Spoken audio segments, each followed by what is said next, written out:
उनको पहले देख लो। हाँ, इसलिए उपासना गोविंद की करो, उपासना श्री कृष्ण की करो, उपासना नारायण की करो। ध्यान देने की बात है। उपसमीपे असनम उपासनम। आपने देखा होगा लोहे को जब अग्नि में डाल देते हैं ना, तो अग्नि का जो गुण है वो लोहे में आ जाता है। उपासना जब राम कृष्ण की करेंगे तो राम कृष्ण के सन्निधि, उनके जीवन के जो सद्गुण हैं वो हमारे जीवन में आने लग जाएंगे। और भूत प्रेत की पूजा करोगे तो भूत प्रेत बनेंगे। इसलिए अनंत की उपासना करो, अनंतता तुम्हारे जीवन में आएगी।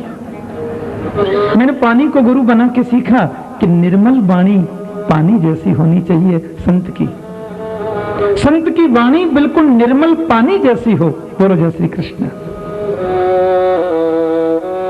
मैंने अग्नि को गुरु बनाया कि महात्मा के जीवन में ज्ञान की अग्नि होनी चाहिए।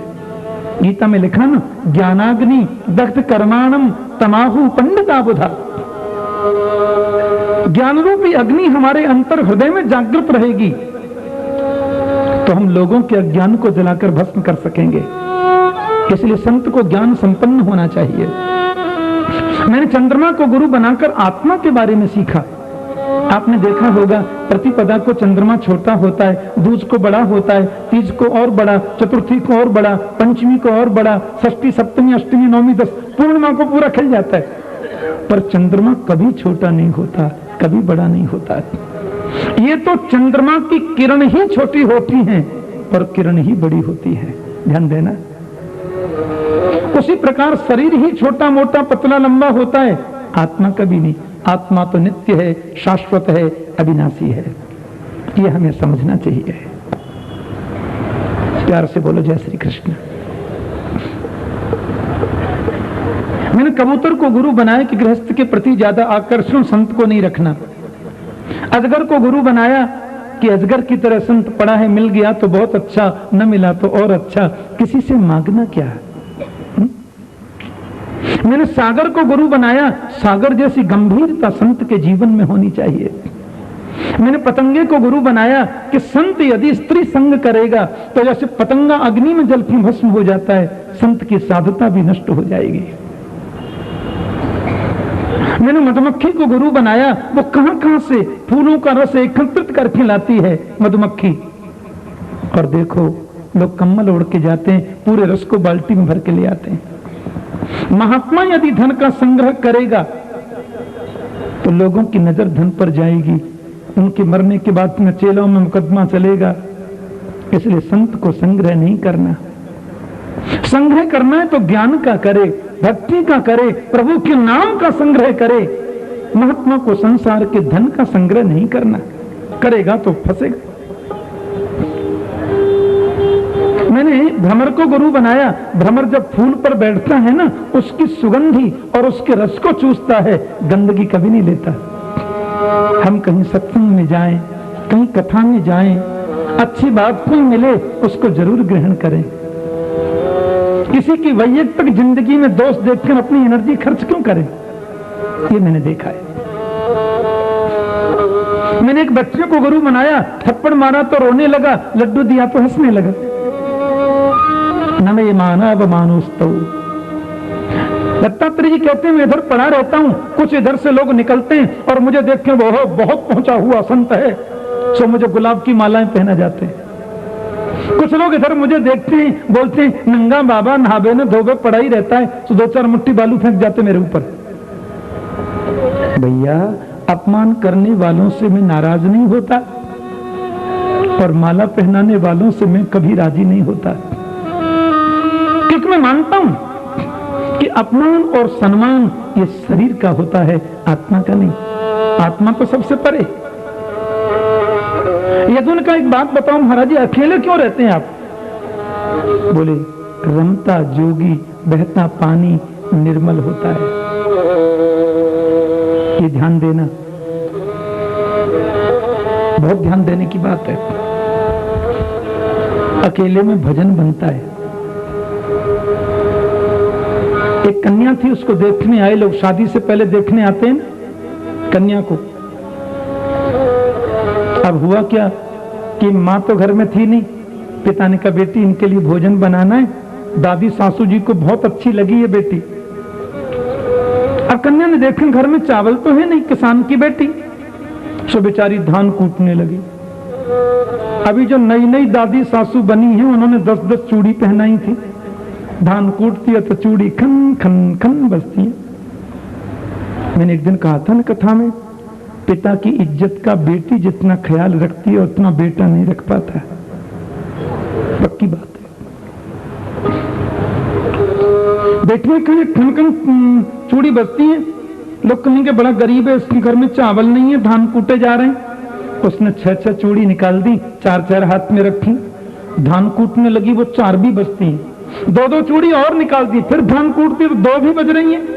एक-एक चूड़ी उसने और निकाल दी, और जैसे वो धान कूटने लगी तो चूड़ी बजना बंद। मैं खिड़की में से उस बेटी को देख रहा था और मैंने गुरुओं की लिस्ट में उसका नाम लिख लिया,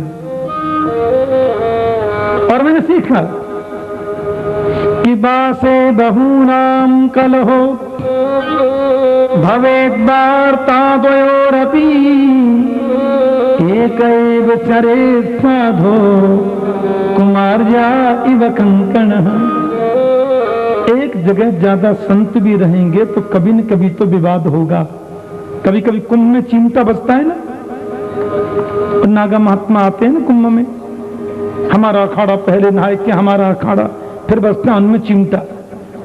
पुलिस वाले तो डर के मारे भाग जाते हैं, मिलिट्री बुलानी पड़ती है। बोलो जय श्री कृष्ण। हाँ, ऐसे विचित्र संत एक जगह ज्यादा रहेंगे तो कभी विवाद हो सकता है, और 2 भी एक जगह रहेंगे तो कभी दुनिया की बात कर सकते हैं। एक एव चरित साधु, महात्मा अकेला रहेगा तो भजन में मन ज्यादा लगेगा। मैंने कन्या को गुरु बना के सीखा, चूड़ी जब एक रह गई तो बजना बंद हो गया। अकेले रहो संत, सन्यासी एकांत वासा झगड़ा न झांसा। मैंने मछली को गुरु बना के सीखा, जीव पर काबू नहीं इसलिए फंस जाती है, जीव पर काबू रखो। बाण बनाने वाले से एकाग्रता सीखी,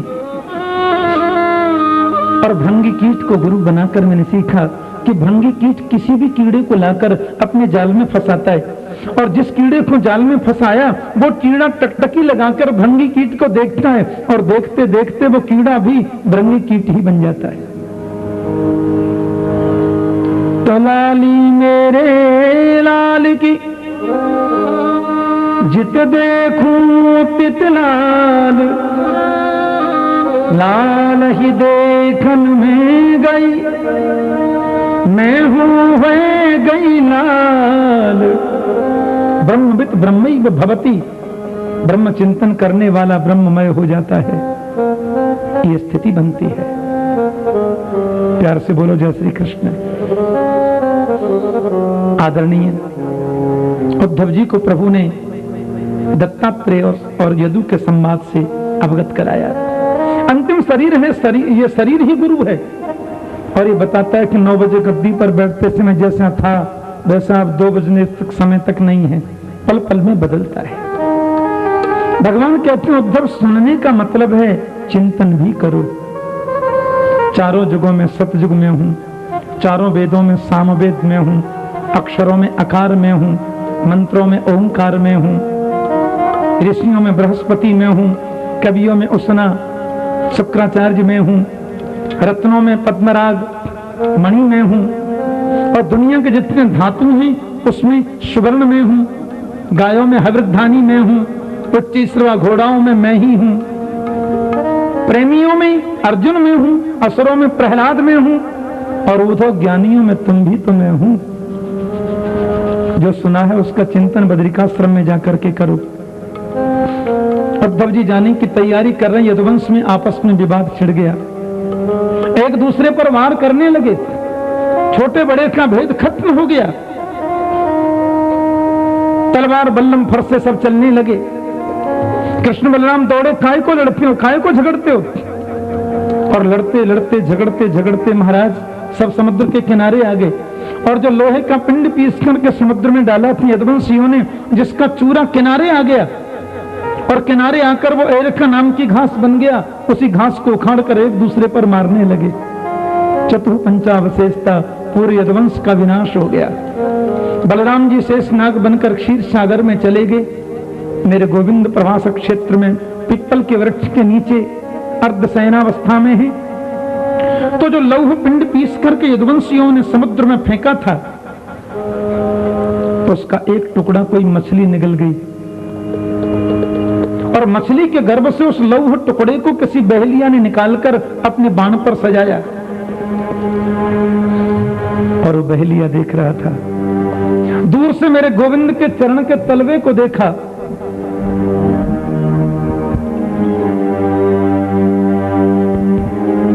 दूर से बहेलिया ने उसके तलवे को देखा, लाल रंग का तलवा, और उसने हिरण समझ करके बाण चला दिया।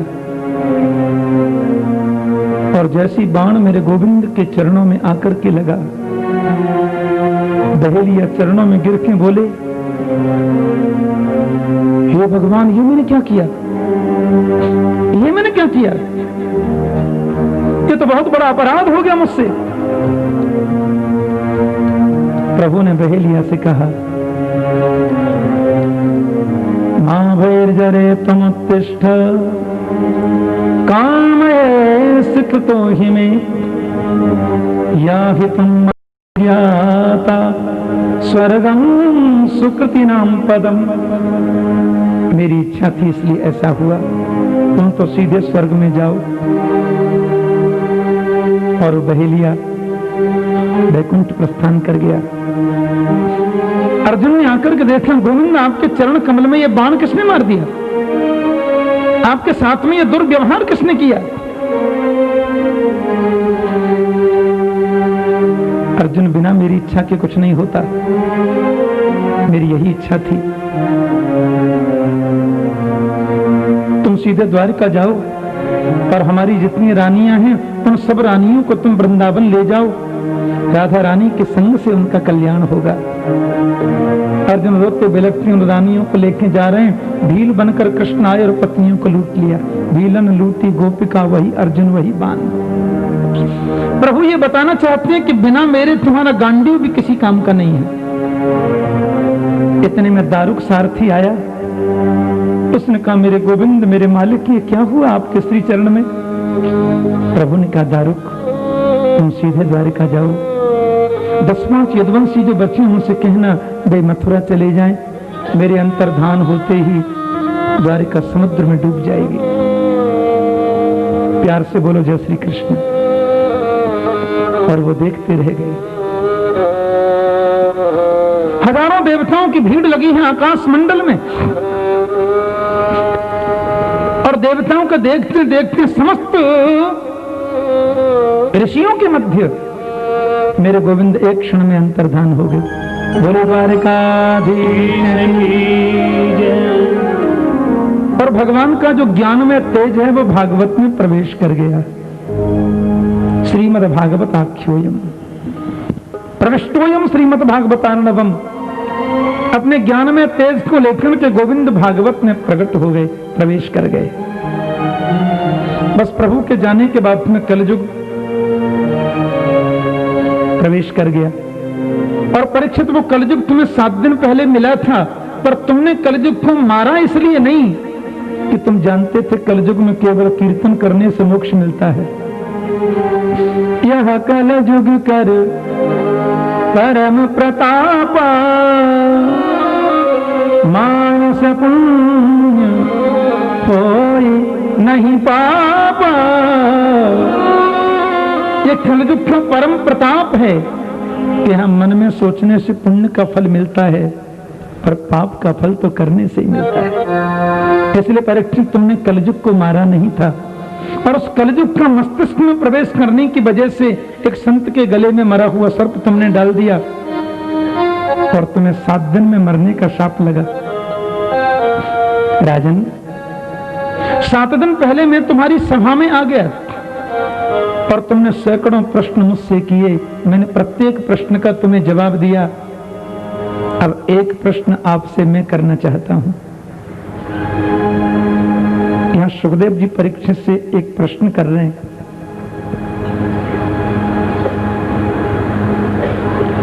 क्या तुम मरोगे? क्या तुम मरोगे? राजा बोले मैंने जन्म ही नहीं लिया था तो मैं मरूंगा क्यों? बोले बस अब तुम्हें कुछ भी सुनाना जरूरी नहीं है। तुम तो राजन मरिष्येति पशुबुद्धि इमाम जही, मैं मरूंगा ऐसी पशु बुद्धि यदि तुम्हारे मन में आई तो तुम इसको छोड़ो। शरीर मरता है, तुम कभी नहीं मर सकते। घटे भिन्ने यथा आकाश आकाशस्यापि यथा पुरा, एवं देहे मृते जीवो ब्रह्म संपद्यते पुनः। एक मिट्टी का घड़ा है, मिट्टी के खाली घड़े में एक आकाश होता है, उसको बोलते हैं घटाकाश। मैंने जोर से डंडा मार दिया और घड़ा फूट गया, तो घड़े के अंदर का जो आकाश है वो आकाश कहां गया? बोले महाकाश में विलीन हो गया। ऐसी आत्मा का जिसको ज्ञान हो गया, उस आत्मज्ञानी महापुरुष के शरीर रूपी घड़े के फूट जाने पर आत्मा परमात्मा को प्राप्त हो जाती है। स्वप्ने यथा शिरच्छेद पंचत्वाद्यात्मन स्वयं, स्वप्न में यदि कोई सिर को काट दे तो जागने के बाद में हंसी आती है। उसी प्रकार से ये संसार एक स्वप्न है। मोह निशा जग सोब निहारा, देख ही स्वप्न अनेक प्रकारा। हम सब लोग मोह रूपी रात्रि में अनेक प्रकार के स्वप्न देख रहे हैं। देखें स्वप्न अनेक प्रकारा। कोई 70 वर्ष का स्वप्न देखता है, कोई 80 वर्ष का स्वप्न देखता है, कोई 100 वर्ष का स्वप्न देखता है। पर जब तक आंखें खुलती नहीं है, सपना हमको सत्य दिखाई देता है।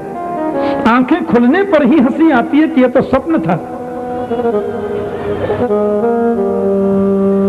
ये संसार भी स्वप्न है राजन। ऐसा सुंदर उपदेश सुखदेव जी दे रहे हैं। तक्षक सांप आएगा, आकर तुम्हें डसेगा, पर प्रश्न यह है कि वो तुमको नहीं डस सकता, शरीर को डसेगा और तुम शरीर से भिन्न हो। प्यार से बोलो जय श्री कृष्ण। बता के चले गए। राजर्षि परीक्षित ने सुखदेव स्वामी के चरणों में प्रणाम किया और परीक्षित ने उनको वंदन किया। यहाँ 2 मिनट सुखदेव जी का पूजन होता है, हो रहा है। कोटा से कांग्रेस के प्रत्याशी शांति कुमार धारीवाल जी यहाँ कथा में पधारे हैं। उनके लिए बहुत बहुत शुभकामनाएं। व्यास मंच से अनेक आशीर्वाद प्रवान सब विधि प्रकार मंगल करें। यहाँ सुखदेव स्वामी का 2 मिनट पूजन हो रहा है।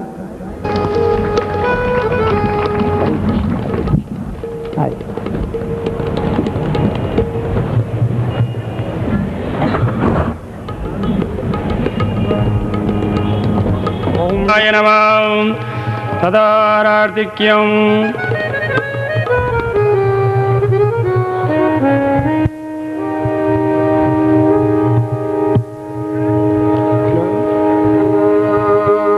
जाने के लिए भांग का नशा चढ़ा, रात भर नौका चलाई, सवेरे के 4 बज गए।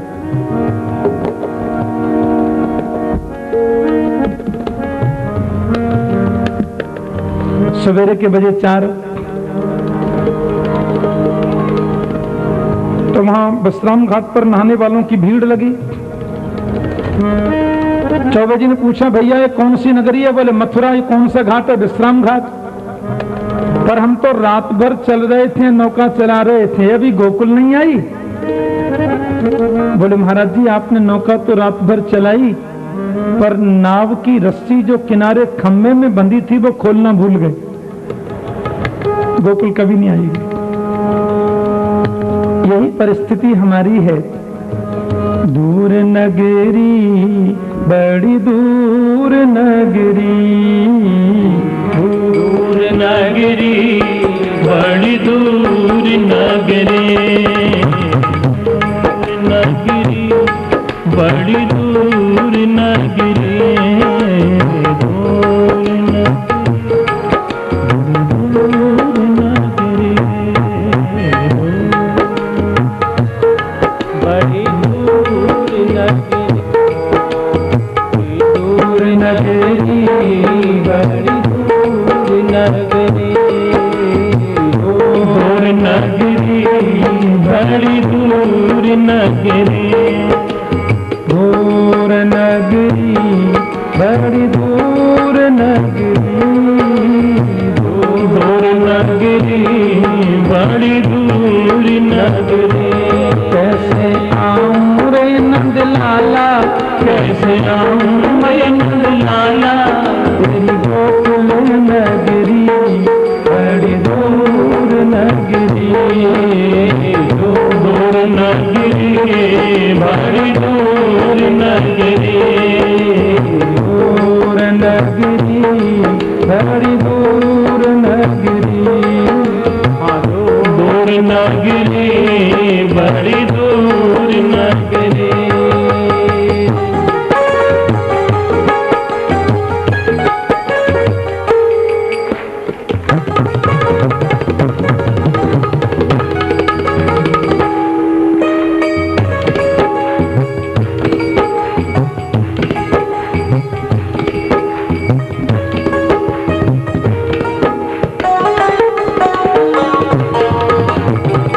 इते मथुरा गोकुल नगरी, मथुरा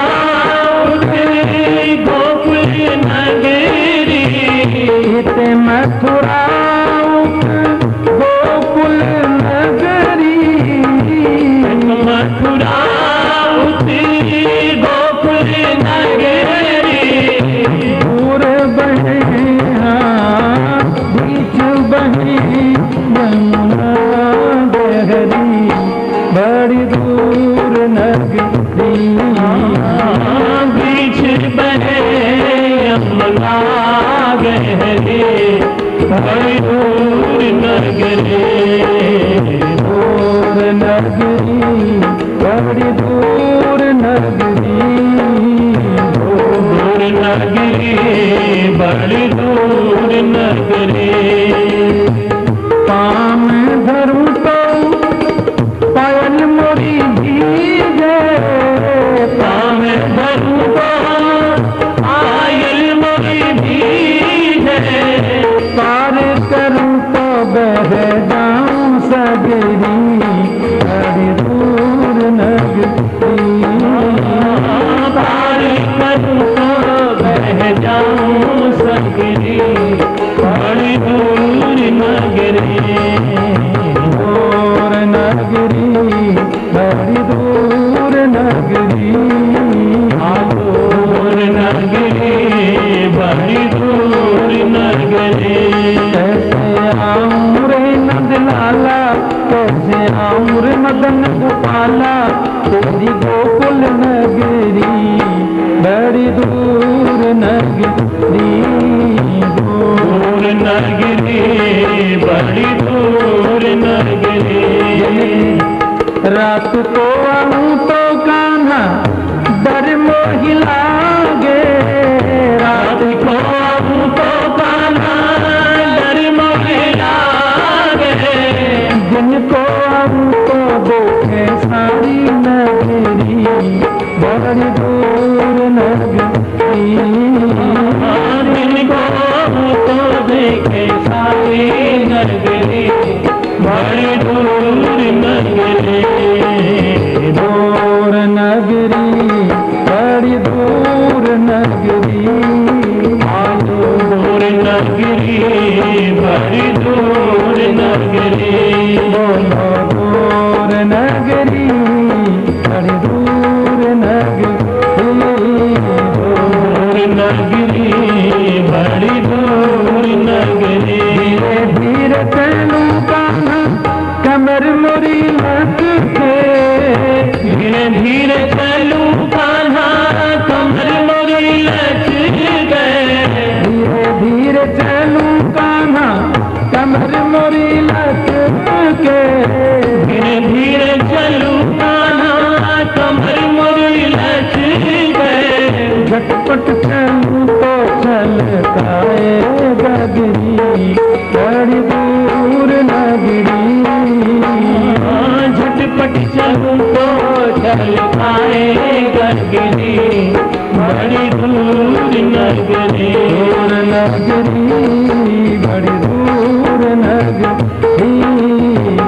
दूर नगरी, बड़ी दूर नगरी, दूर नगरी, बड़ी दूर नगरी। दूर नगरी, बड़ी दूर नगरी, नगरी, बड़ी दूर नगरी। दूर नगरी, बड़ी दूर नगरी, नगरी, बड़ी दूर नगरी। मीरा कहे प्रभु गिरधर नागर, मीरा कहे प्रभु गिरधर नागर, गिरधर नागर मेरे नटवर नागर, गिरधर नागर मेरे नटवर नागर। मीरा कहे प्रभु गिरधर नागर, मीरा कहे गिरधर नागर, तुमरे दर्शन में तो हो गई बाबरी, बड़ी दूर नगरी। तुम्हारे दर्शन में तो हो गई बाबरी, बड़ी दूर नगरी। दूर नगरी, बड़ी दूर नगरी,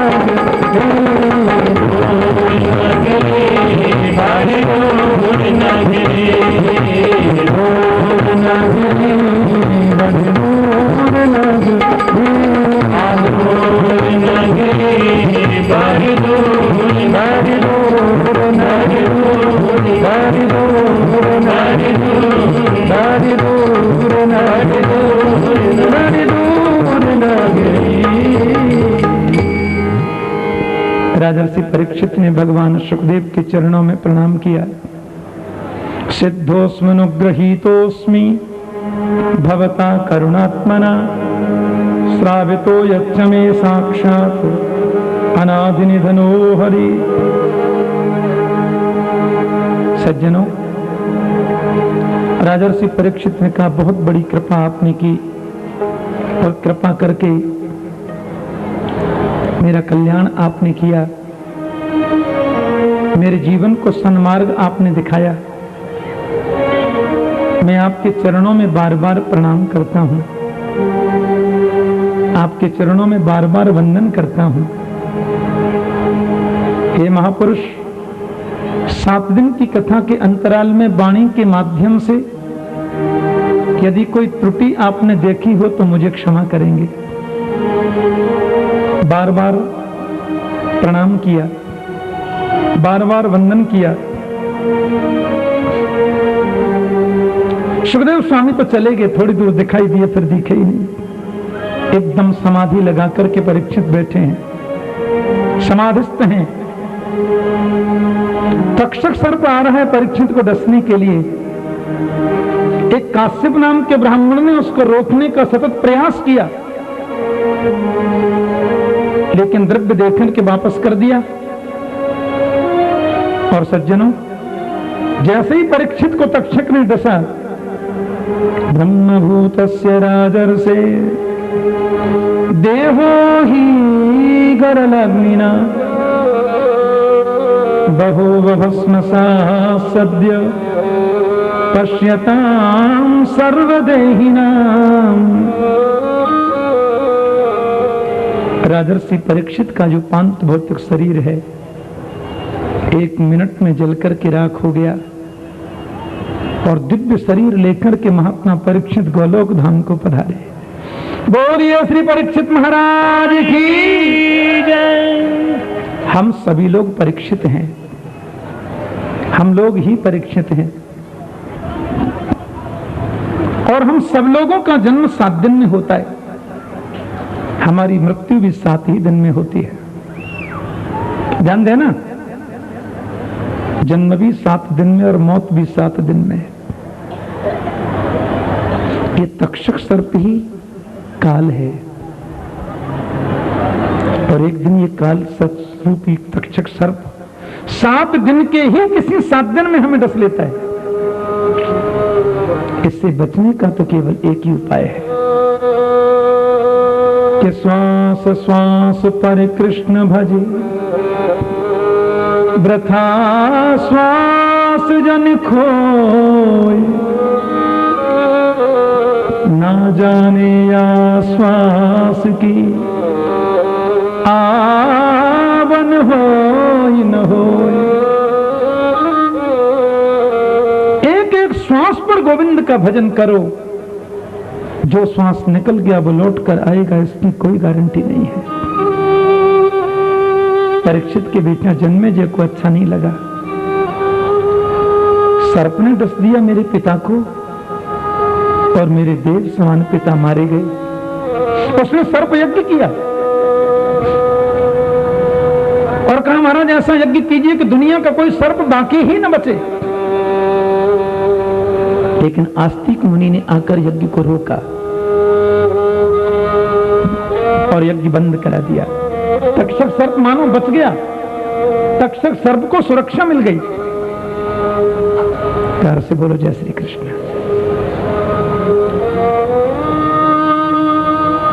जन्मेजय के मन में परम विरक्ति आ गई और पिता महाराज की भांति वो भी ध्यानस्थ होकर प्रभु चिंतन करने लगे। एक बात कहूं, भागवत में जो भी कथा है ना, हमारी ही कथा है, हमारी अपनी ही कथा है। हम लोगों का अपना ही चरित्र, शुक्ला जी बैठ जाओ, अपना ही चरित्र है।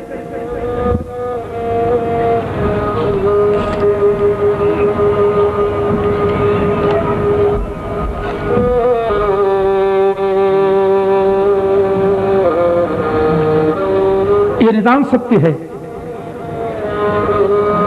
हम सब लोगों की कथा है भागवत में। और भागवत में अपने आप को जब हम लोग सम्मिलित करते हैं तो लगता है इसमें जो भी चरित्र आ रहे हैं वो मेरे जीवन में घट रहे हैं सब। यही भागवत का उद्देश्य है। शौनकादि ऋषियों ने श्री सूत जी से पूछा, भगवान मार्कंडेय मुनि ने प्रलय का दृश्य देखा था, हमने सुना है।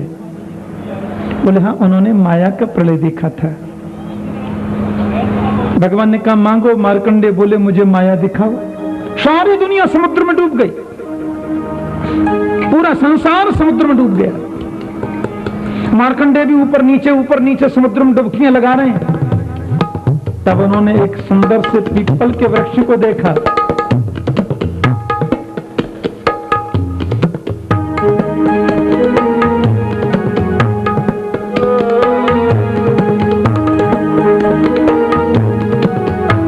वृक्ष की डाली पर, वट वृक्ष की डाली पर, पत्ते पर गोविंद को देखा। करार बिंदे न पदार बिंदुम, मुखार बिंदे विनिवेशयन्तम, वरस्य पत्रस्य पुटे शयानम, आलम कुंदम मनसा स्मरामि। कृष्ण गोविंद हरे मुरारे, नाथ नारायण वासुदेव, हमें पिबस्वामकुले ददेव, गोविंद दामोदर माधवेति, गोविंद दामोदर माधवेति। कृष्ण हे यादव गेति, कृष्ण हे यादव गेति। मार्कंडेय जी को बट वृक्ष के पत्ते पर एक कृष्ण को दिखाई दिया, कृष्ण दिखे। गोविंद ने अपना मुंह खोलकर आकर्षण किया, मार्कंडेय उनके पेट में चले गए। और श्वास बाहर किया तो दुनिया में आ गए। बाहर आवे तो संसार, और पेट में जाए तो संसार, और बाहर आकर गिरे तो प्रलय का दृश्य। मार्कंडेय बोले मुझे प्रलय नहीं, भक्ति चाहिए, मुझे प्रेम चाहिए। और प्रभु ने उन्हें प्रेम प्रदान किया। भागवत की कथा जो हम लोग सुन रहे हैं सज्जनों, इसमें 10 लक्षण हैं। सर्ग, विसर्ग, स्थान, पोषण, ऊती, मनवंतर कथा, ईशान कथा, निरोध, मुक्ति और आश्रय। इसमें 10वां स्कंद जो है वो निरोध है। कहते हैं योगस् चित्त वृत्ति निरोध, चित्त की वृत्तियों का निरुद्ध हो जाना, अंतर्मुखी हो जाना, ये भागवत के 10वें स्कंद का रूप है। यानी बाहर से मन जो भटक रहा है ना, वो वृत्तियां अंतर्मुखी होकर सब कृष्ण में लग जावे, यही 10वें स्कंद का उद्देश्य है। और 11वां जो स्कंद है वो मुक्ति है, और 12वां स्कंद ही आश्रय है। भगवान सुखदेव और परीक्षित के संवाद रूप श्रीमद् भागवत की पावन कथा आप सब लोगों ने सुनी। कहते निम्न गानाम यथा गंगा देवानाम अक्षुतो यथा कि वैष्णवानाम यथा संभो पुराणानाम इदं तथा। बहने वालों में जैसे पावनी गंगा सबसे श्रेष्ठ है, निम्न गानाम यथा गंगा, देवानाम अक्षुतो यथा, देवताओं में जैसे अक्षुत श्री कृष्ण सब में श्रेष्ठ हैं। न क्षवती स्वरूपात यह स अक्षुत, जो कभी अपने स्वरूप से गिरता नहीं है उसको अक्षुत कहते हैं। तो जैसे देवों में अच्युत कृष्ण सबसे श्रेष्ठ हैं, और वैष्णवानाम यथा शंभु, वैष्णव जनों में शंकर जी सबसे श्रेष्ठ हैं।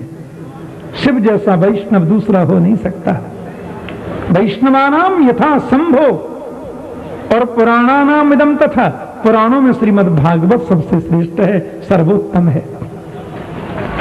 क्षेत्राणाम चैव सर्वेषां यथा काशी हनुत्तमा, एवं पुराण व्रातानां श्रीमद् भागवतं द्विजा।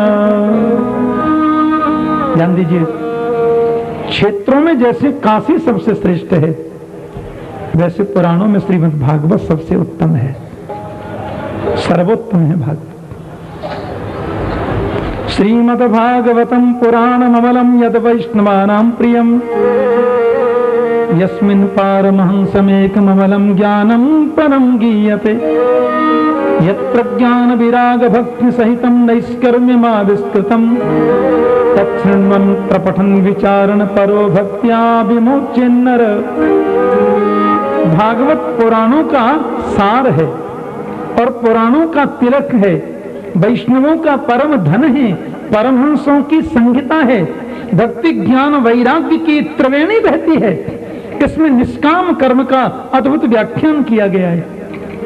जो इसको श्रवण करे उसका जीवन धन्य हो जाता है, उसका जीवन शाश्वत बन जाता है। गोविंद को प्राप्त कराने वाला सर्वोत्तम शास्त्र है श्रीमद् भागवत, क्योंकि स्वयं गोविंद है। भागवत में और गोविंद में कोई अंतर थोड़ा ही ना है।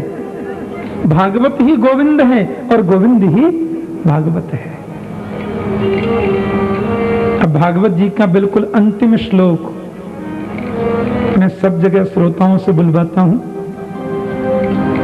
उस श्लोक के बाद फिर हमारे कैरियर पॉइंट परिवार के लोग कुछ 2 शब्द कहेंगे। उसके बाद भागवत जी की मंगलमयी आरती होगी और बिल्कुल शांति से आप सब विराजे रहेंगे। ये श्लोक के 4 भाग करके हम 4 बार बोलेंगे।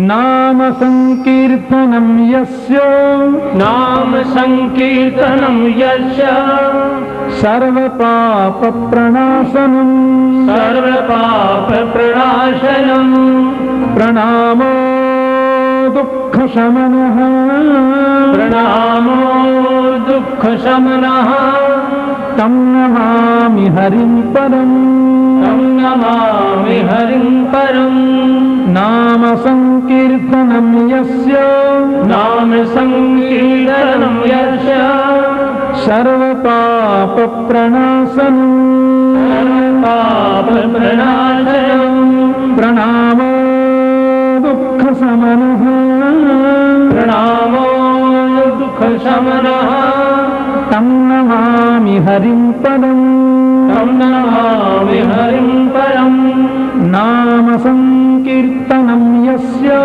नाम संकीर्तनं यस्य सर्व पाप प्रणाशनम सर्व पाप प्रणाशनम प्रणामो दुख शमनः प्रणामो दुख शमनः तं नमामि हरिं परम तं नमामि हरिं परम नाम संकीर्तनं यस्य नाम संकीर्तनं यस्य सर्व पाप प्रणाशनम सर्व पाप प्रणाशनम प्रणामो दुख शमनः प्रणामो दुख शमनः तं नमामि हरिं परम तं नमामि हरिं परम जिन बाल कृष्ण प्रभु का नाम संकीर्तन सभी प्रकार के पापों से मुक्ति दिलाता है, भक्तों के क्लेश को हरण करने वाले हरति भक्तानाम दुखम इति हरि हरति जीवानाम क्लेशम इति हरि हरति गोपीनाम नवनीतम इति हरि। भक्तों के सभी प्रकार के क्लेशों को हरण करने वाले प्रभु बालकृष्ण हरि के चरणों में हम बार बार प्रणाम करते हैं। सज्जनों, बहुत आनंद की अनुभूति